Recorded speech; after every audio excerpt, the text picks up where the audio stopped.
Hello everyone, welcome to my eco classes. I am Divyanshu Sharma. आज की video में अपन कवर करेंगे एग्रीगेट सप्लाई क्या होता है। इससे पहले वाली वीडियो में अपन ने एग्रीगेट डिमांड पूरा कवर किया है। अगर आपने वो वीडियो नहीं देखी हो तो आप आई कार्ड में जाके चेकआउट कर सकते हैं।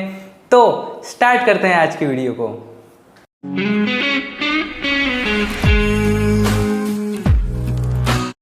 स्टार्ट करते हैं अपन एग्रीगेट सप्लाई से। एग्रीगेट सप्लाई क्या होता है, इससे पहले अपन ने देखा था एग्रीगेट डिमांड क्या होता है। एग्रीगेट डिमांड में अपन ने क्या देखा था, उसमें अपन ने देखा था कि इंडिया में रहने वाले लोग यानी एक किसी इकोनॉमी में रहने वाले लोग कितनी डिमांड करने वाले हैं। वो क्या थी, एक्सपेक्टेड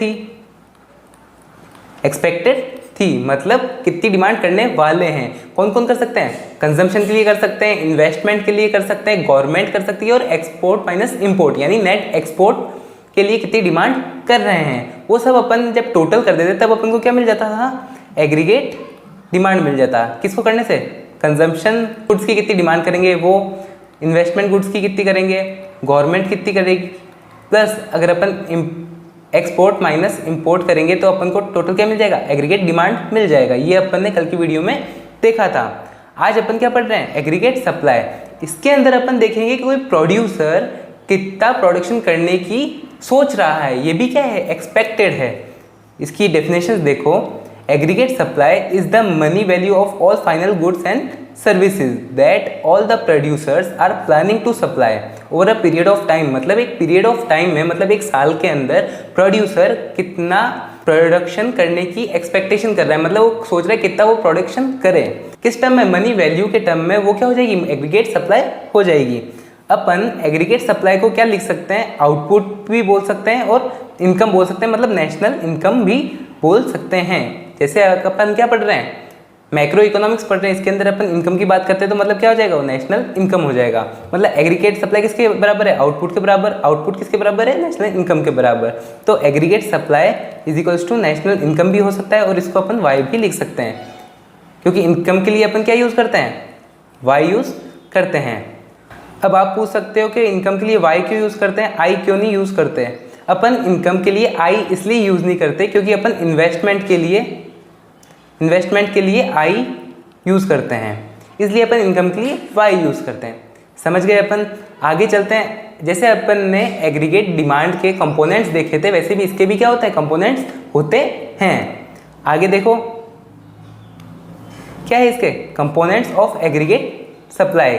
कितने होते हैं इसके, दो मेन कंपोनेंट्स होते हैं, एक होता है कंजम्पशन और एक होता है सेविंग। मतलब कोई भी प्रोड्यूसर क्या करेगा, क्या तो कंजम्पशन करेगा, उसको जो भी इनकम मिलेगी ना, क्या होगी, वो उसकी इनकम ही होगी। जो भी चीज़ वो सेल करेगा, जो भी चीज़ वो बना रहा है, उसको सेल करने के बाद उसको जो मिलेगी वो क्या होगी, उसकी इनकम होगी। वो क्या कर सकता है, या तो उस चीज़ को कंज्यूम करेगा या क्या करेगा, सेव करेगा। ठीक है, इसलिए the main components of aggregate supply are two, दो होते हैं जिनके नाम क्या है, कंजम्पशन और सेविंग। क्या है, कंजम्पशन है और सेविंग है। जब अपन कंजम्पशन प्लस सेविंग करेंगे तब क्या आ जाएगा, अपना एग्रीगेट सप्लाई आ जाएगा। ये देखो एग्रीगेट सप्लाई क्या दे रखा है, कंजम्पशन प्लस सेविंग। और अब आप बोलो वाई और कंजम्पशन प्लस सेविंग क्यों, क्योंकि जो अपन इनकम अर्न करेंगे वो भी क्या होगी, अपन या तो कंज्यूम करेंगे या तो क्या करेंगे, सेव करेंगे। और अपन ने इससे पहले जस्ट देखा है कि एग्रीगेट सप्लाई को अपन और क्या बोल सकते हैं, इनकम भी बोल सकते हैं, यानी नेशनल इनकम भी बोल सकते हैं।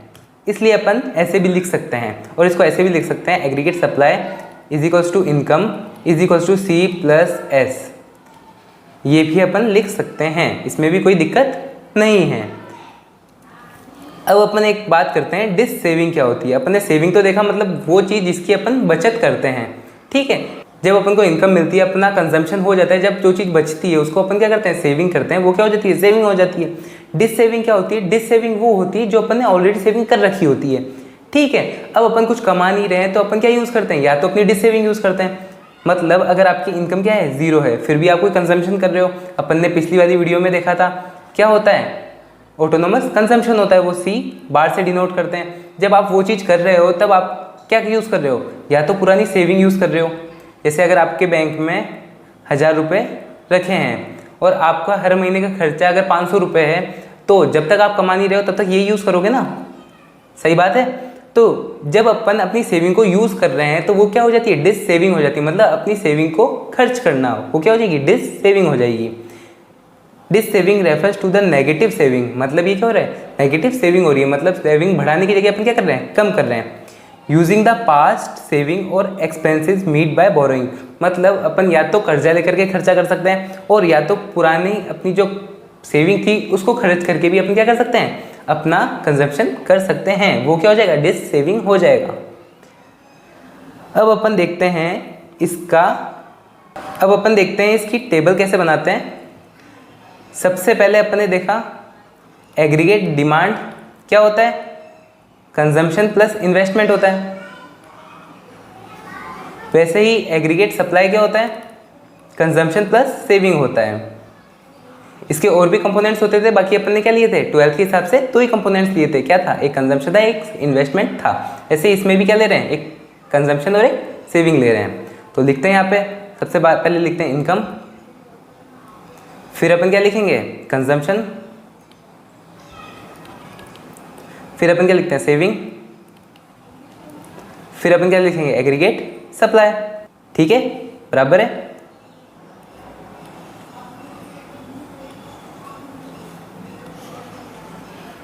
ये अपन ने बना ली इसकी टेबल।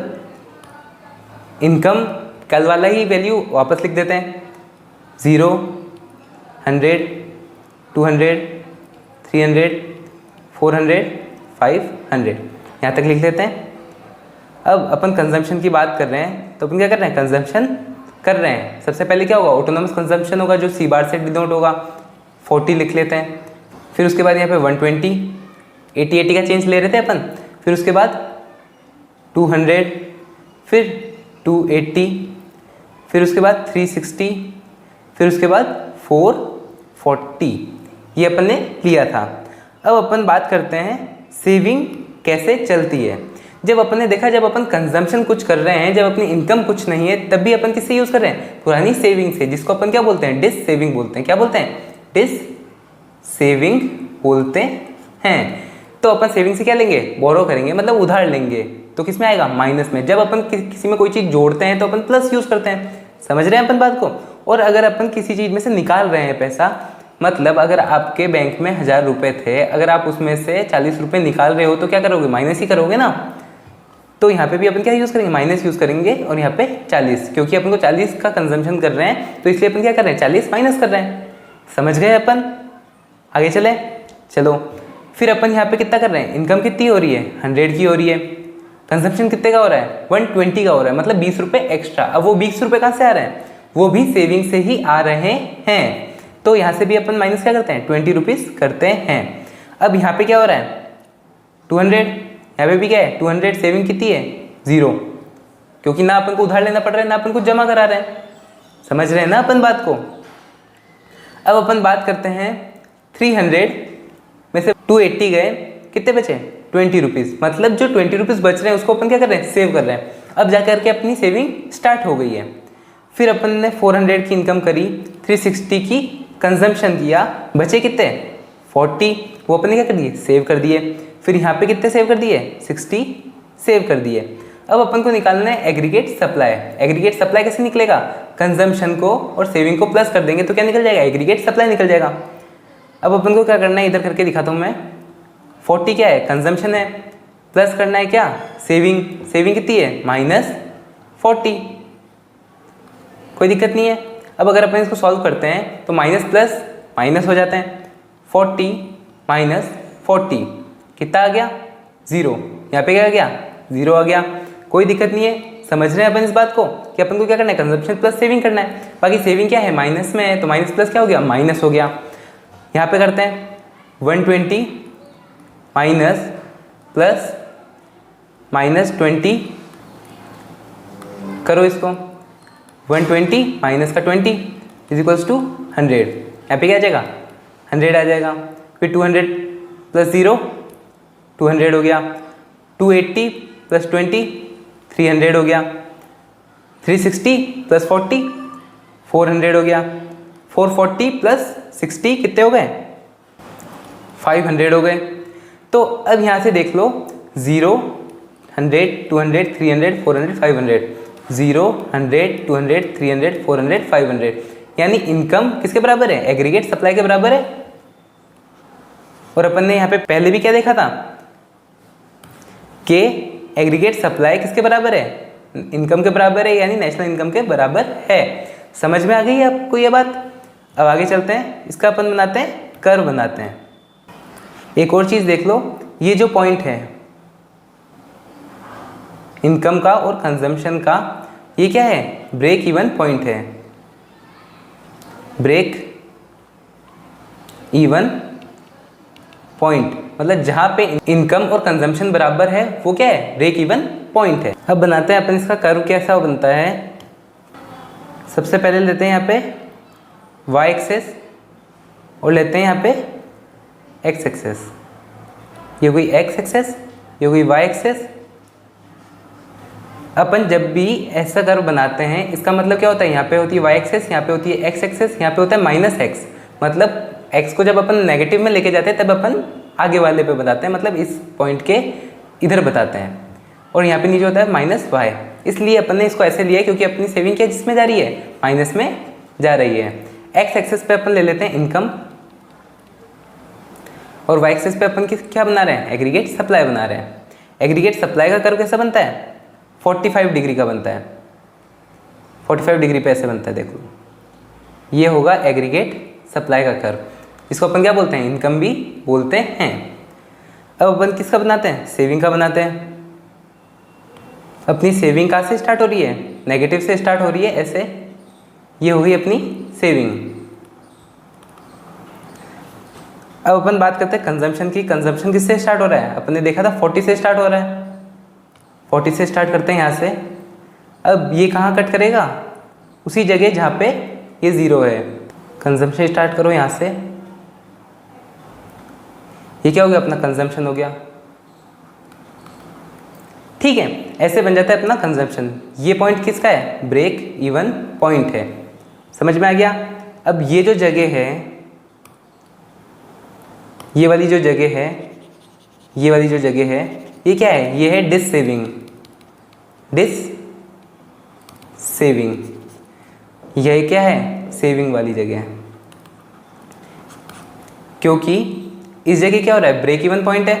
यहाँ पे क्या हो रही है, सेविंग 0 हो रही है। देखा अपन ने, ये देखो इस जगह क्या हो रही है, सेविंग 0 हो रही है। यहाँ पे 200 कंजम्पशन और 200 इनकम बराबर मिल रही है, इधर मिल गई। और इससे पहले क्या हो रही है, ये डिस सेविंग वाली जगह है। क्या है, डिस सेविंग, डिस सेविंग वाली जगह है। तो यहाँ तक क्या हो रही है, ये डिस सेविंग हो रही है। ये पूरी, ये जो पूरा जगह है ये डिस सेविंग है। फिर उसके बाद क्या हो रही है, सेविंग बढ़ती जा रही है। यहाँ पे सेविंग बढ़ती जा रही है 20 से 40, 40 से 60। तो यहाँ पे भी क्या हो रही है, ये बढ़ती जा रही है। यहाँ पे ये क्या हो गई, सेविंग इंक्रीज हो रही है। ये सेविंग का पॉइंट है। समझ गए अपन। अगर अपन को इसको एक्सप्लेन करना हो तो कैसे कर सकते हैं कि अपन ने ओ एक्स एक्सेस पे लिए इनकम, ओ वाई एक्सेस पे है एग्रीगेट सप्लाई। फिर अपन ने सब सेविंग का कहाँ से स्टार्ट किया, -40 से स्टार्ट किया। कंजम्पशन का स्टार्ट किया 40 से। एग्रीगेट सप्लाई का 45 डिग्री का कर्व बनता है, किससे स्टार्ट करते हैं अपन, 0 से स्टार्ट करते हैं। देखा अपन ने। तो जहाँ पे सेविंग 0 होगी वहीं पे एग्रीगेट सप्लाई कंजम्पशन को कट करेगा उस पॉइंट पे। तो वहाँ पे क्या हो जाएगी, ब्रेक इवन पॉइंट हो जाएगा। उससे पहले जहाँ पे कंजम्पशन, यहाँ पे कंजम्पशन क्या है, मोर देन एग्रीगेट सप्लाई है, मतलब कंजम्पशन इनकम से ज़्यादा है। तो यहाँ पे क्या हो रही है, सेविंग कम हो रही है। और इस जगह एग्रीगेट सप्लाई यानी इनकम ज़्यादा है किससे, कंजम्पशन से। तो यहाँ पे क्या हो रहा है, सेविंग बढ़ रही है अपनी। तो ये हो जाएगा किसका एक्सप्लेनेशन, एग्रीगेट सप्लाई के कर्व का एक्सप्लेनेशन। तो अपना एग्रीगेट सप्लाई का अगर सिर्फ कर्व बताना हो तो वो क्या बनता है, ऐसे 45 डिग्री का कर्व बनता है, एग्रीगेट सप्लाई का कर्व। ठीक है, समझ गए अपन। तो आज की वीडियो में अपन ने क्या क्या देखा, सबसे पहले अपन ने देखा एग्रीगेट सप्लाई क्या होता है। फिर अपन ने देखा कंपोनेंट्स ऑफ एग्रीगेट सप्लाई। फिर अपन ने देखा डिस सेविंग क्या होती है। फिर अपन ने देखा table, schedule of aggregate supply. फिर अपन ने देखा ग्राफ ऑफ एग्रीगेट सप्लाई। ठीक है, आज की वीडियो में इतना ही। अगर आपको ये वीडियो अच्छी लगी हो तो इसको लाइक कर दीजिए, चैनल को सब्सक्राइब कर दीजिए। कोई भी क्वेश्चन हो या डाउट हो तो आप कमेंट बॉक्स में पूछ सकते हैं। माइक्रो एंड मैक्रो इकोनॉमिक्स की प्लेलिस्ट का लिंक मैंने डिस्क्रिप्शन में दे रखा है, आप उसको चेकआउट कर सकते हैं। तो मिलते हैं नेक्स्ट वीडियो में। Thanks for watching.